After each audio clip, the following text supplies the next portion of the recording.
how you hypnotize yourself for success, what that was like, and I guess just that process. Look, I think the vision at a young age wasn't, I wouldn't call it as much, it was the early development of manifestation, right? And it was drawing, I have a self-portrait of myself from when I'm 14 years old, where it's me, this is no joke, it is me in a matching hat and shoes, like with a skateboard on the side, all of these, like this art easel, and then just stacks and stacks of money.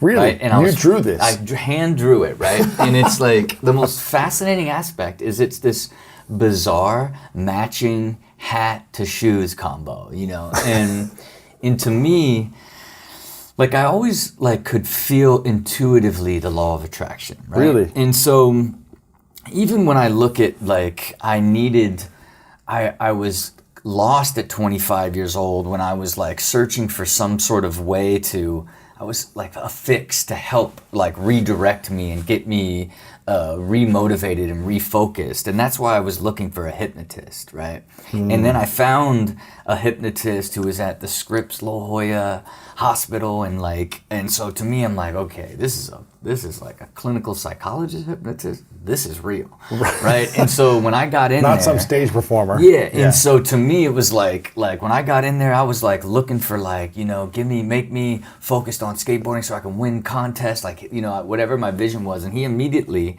did this test and said, you don't believe you were meant to be successful at your subconscious level.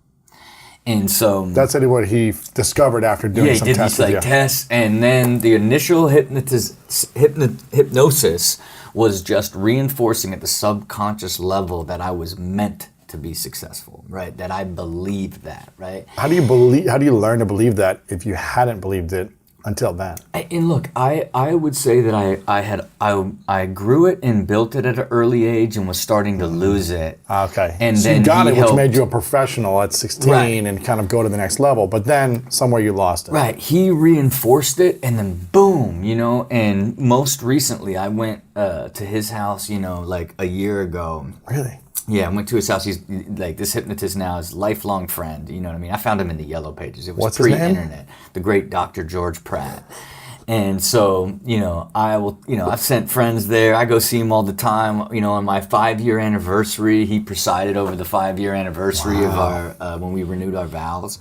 But I'm like, hey, can you just give me a check real quick? I just want to verify that I'm going to be a billionaire. He's like, come on in here. He's like, come on, stop it. You know that's going to happen. Wow. His psychological power. He's like, stop it. And it's just like, you're right, Dr. George.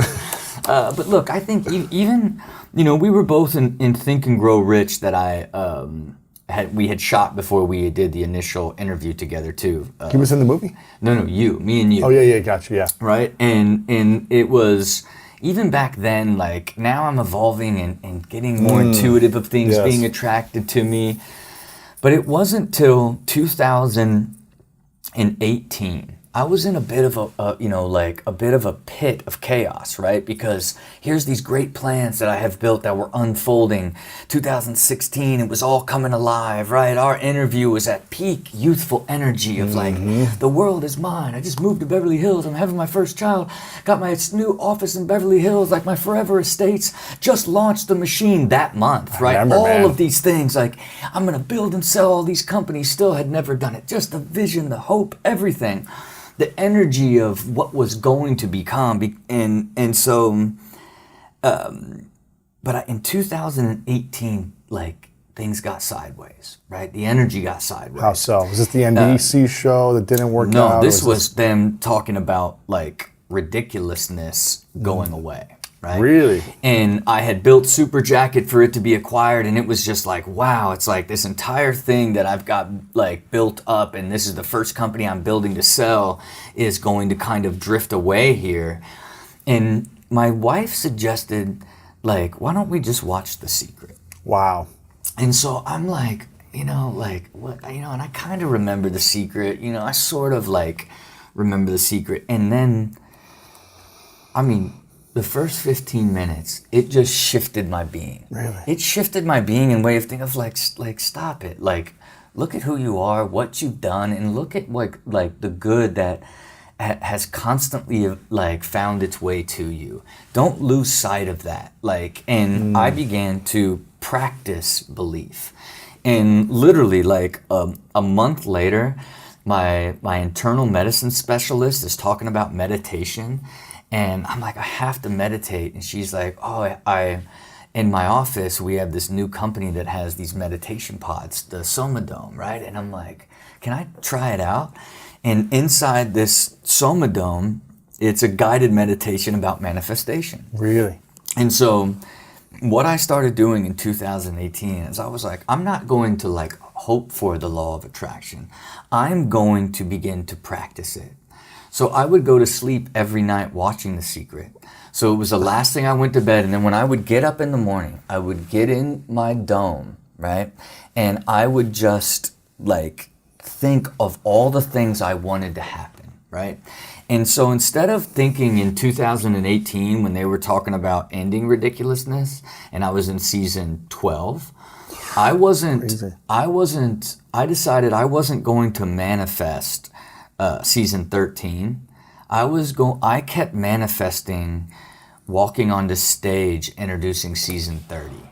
Holy cow. So you weren't thinking about the next season. You were thinking about 20 seasons away. Right. And so for me, like it then evolved, and like it literally began, it was like the seas began to part, right? Because what happened is because I own the production now, I was able to negotiate directly with the head of the network on the unit economics of the show rather than talent and producing fees. And so we got to a place where we decided from a business perspective what was best for the network and the ever-changing landscape of linear cable. And I gave him I'm like, give me the price you want, and then let me go and try to make it happen. Because you used to have a talent feed that was bigger, and then you said, let's work it. And somebody else would produce it. Now I produced the entire thing, own the entire production, so I understood where all the opportunity was to get it to his cost. And it's a nuance now, right? So I negotiated with him on the unit economics, where most, like even big celebrities and producers are still like it's fees, you know, like you don't have the ability to get into depth because you don't understand or own the production company at that level.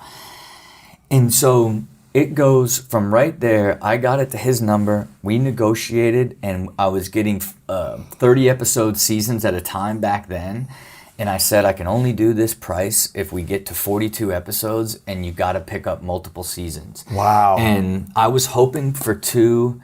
He picked up 4, right? And so it went from thinking that it was completely like I'm gonna have to regroup and like television's over here to like now you're shooting 186, right? Like, and the beauty of it is I had built the company up to that point. You needed 3 years of EBITDA to take it to market and sell it. The entire plan was like, we got to get through the 3rd year and take it to market. And on the 3rd year, they were like, we don't think the show's coming back. Basically like, okay, that means the production company's going out of business after I was getting ready to take it to market and be my big first win. And instead, that 186 order, I took it straight to market. Now I took it to market. Here's the 3 years in EBITDA, and we have the biggest order in the history of cable television, right? Like that's the biggest order? One of the biggest ones, right? And so that is how huge that changed. And then what happens? Now they have more episodes, they air more. It gets this entirely new life.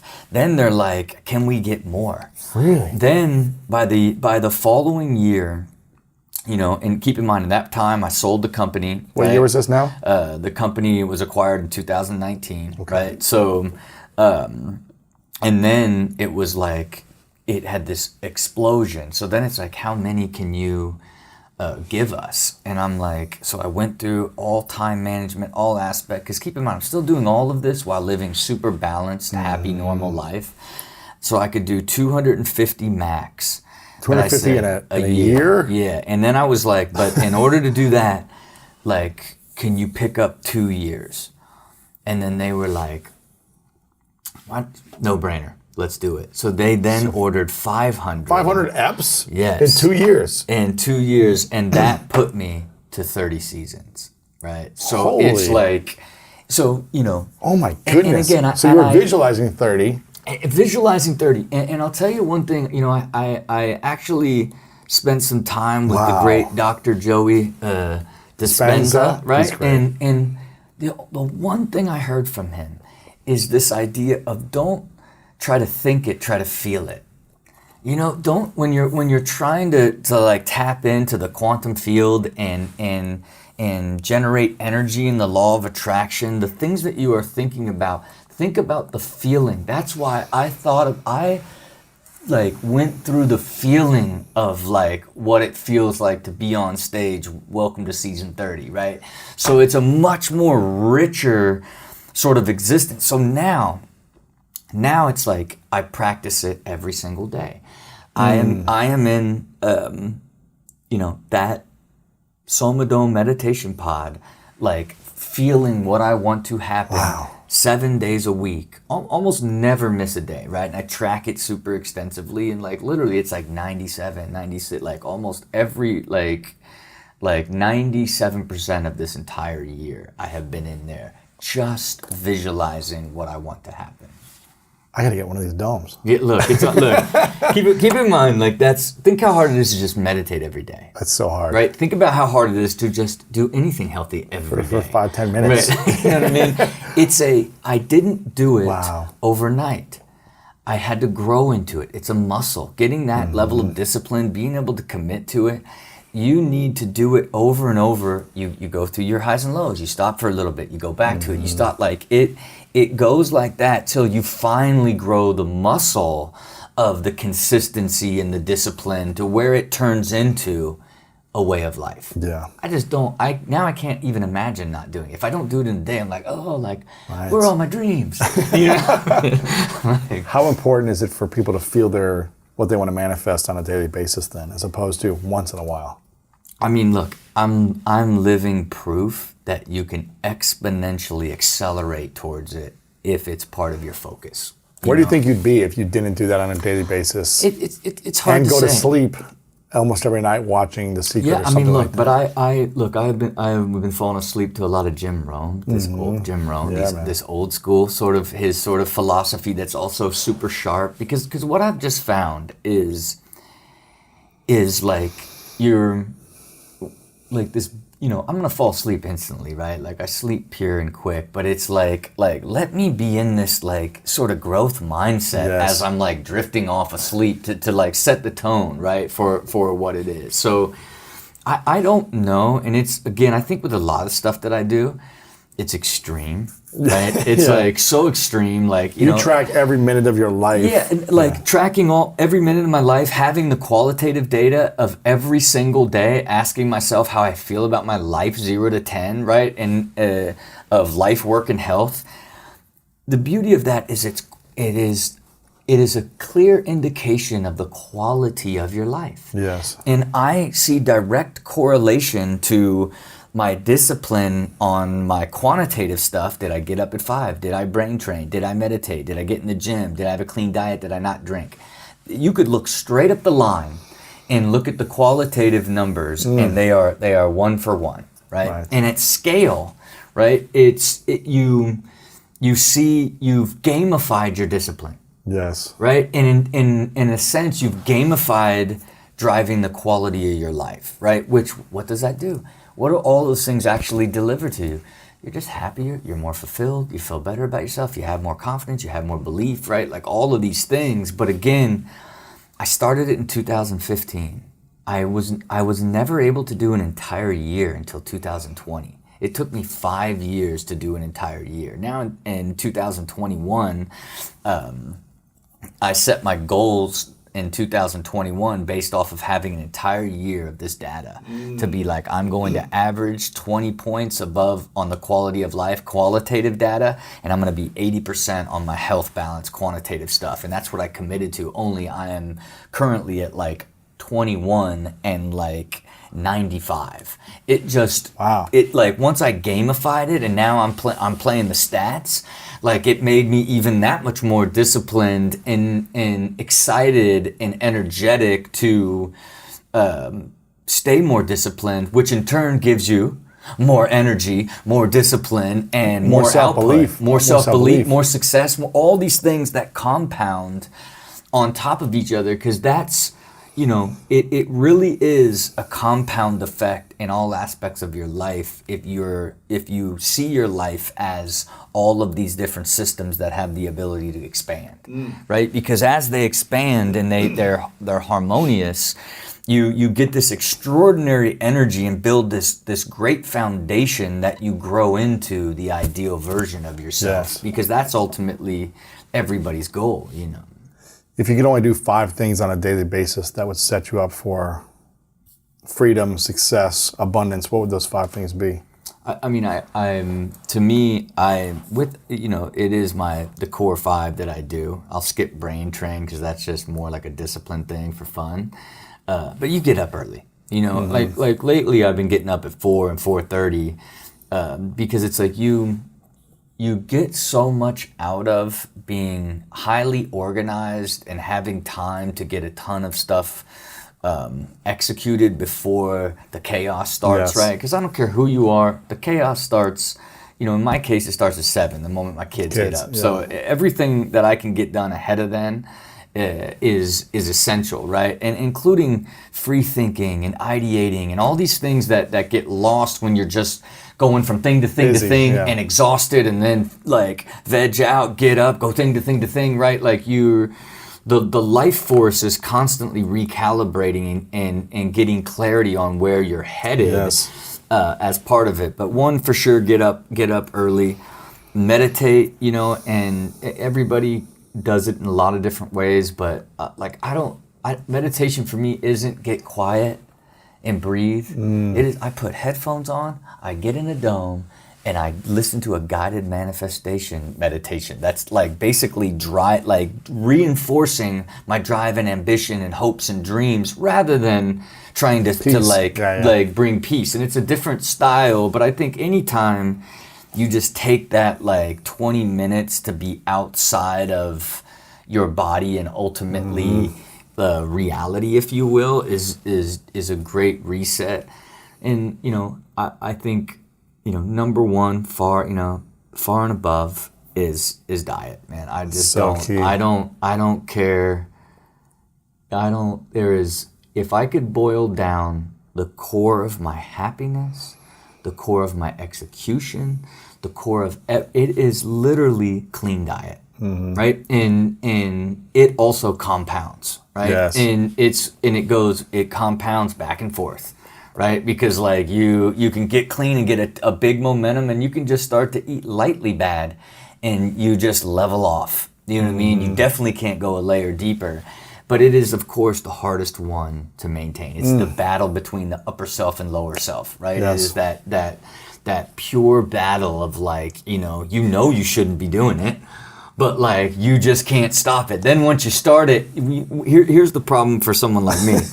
I have to create all this discipline and gamify it to protect me from me, because I will start to dip down. To justify, You know, I'll dip down and then I'll do like fake health for a while, right? And then I'll be like, after my wife's birthday, then I'm gonna get focused again. You're always like breaking that battle between my upper and lower self. It is you know, I would say even this year is probably the only year, and I was committed to it again because I had the data and like now seeing like gamifying it as like, I just want my body composition this. You know what I mean? Like, cause I swear, like normally it would like literally summer dip back, back up in the winter, starting over January 1. It's almost like in December, it's just pizza and wine and cheese and cookies, ice cream. And to me, it's like. So how do you do an 80-20 approach to that? Do you have a cheat day? Like, how do you make sure you're not this disciplined freak of nature all day long and not also enjoying moments of? Yeah, I try to like not put I just try not to lose control. Yeah. Right? And then I keep a foundation and my foundation is just chicken, vegetables, right? And intermittent fasting. That's it. Right? So I just, no rice, no bread, no snacks, chicken and vegetables at like 10 or 11, chicken and vegetables at like 3 or 4. And then, okay, it's date night. Like, I'm going to go with the wife and we're going to go movie. I'll have popcorn, right? Yeah. Like, it's your baseline that you can commit to. And then now it's a battle between your upper and lower self. Where do I lose it? In the spring when I went on vacation. Yeah. So I had to, and I got back into that same mode where I dipped so quick. And it was a 5-day trip to Cabo, and I'm in a dogfight. It felt like I was like fighting to like get back to that extraordinary discipline, right? And even with this much discipline, I was still fighting it, you know, and wavered throughout the summer, but stayed committed to like let's be this year. Look at how disciplined, how much better you feel about life, all the things that are happening to you. Like let this be the beginning. At year 5, I finally had like a pure year that I envisioned in 2016 that I was trying to sell to you that I was going to develop and be. And it took 5 years. And I just think that's another testament of like, you're talking, I'm so disciplined. I'm so committed, yet I still highs and lows and chaos. Like it took me 5 years before really 4 years into the 5th year before I really got there. You know what I mean?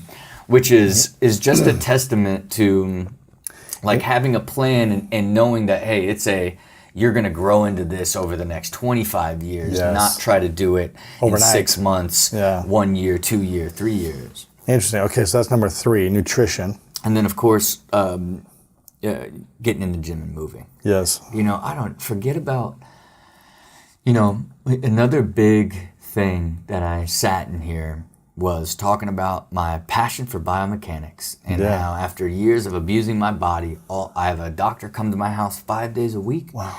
And all I want to do is re-engineer biomechanics. When I came in here, I was 1.5 years into fixing my biomechanics. Thought it was still messed up though. Yeah. Thought I had probably another 6 months to go, 8 months to go.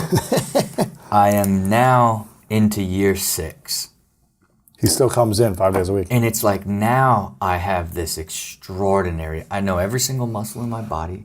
I know the relationship between every single muscle, every single bone, all of the fascia, all of the nerves, all of the neurology, and have had to slowly fix it all and created a system, triangulated 3 different systems that allowed me to do quantitative muscle testing and muscle pattern correction that I could quantitatively test.